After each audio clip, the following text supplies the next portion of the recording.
মাছ কাটতে কাটতে ছুটে এসেছি মাছের ভিডিও করব বলে। দেখুন মাছটা মেপে দেখাচ্ছি, এক চাকরের থেকে 1 চাকর মতো হবে। নিয়েছে 50 টাকা। মাছের পিসগুলো কিন্তু বেশ বড় বড় বেরিয়েছে।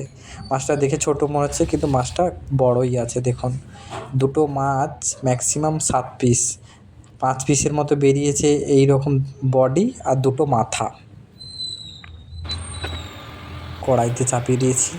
আজ খাবো শুধু ভাজা ভাজা, মাছের ভাজা আর সাদা সিম্পল ডাল, মুসুরির ডাল।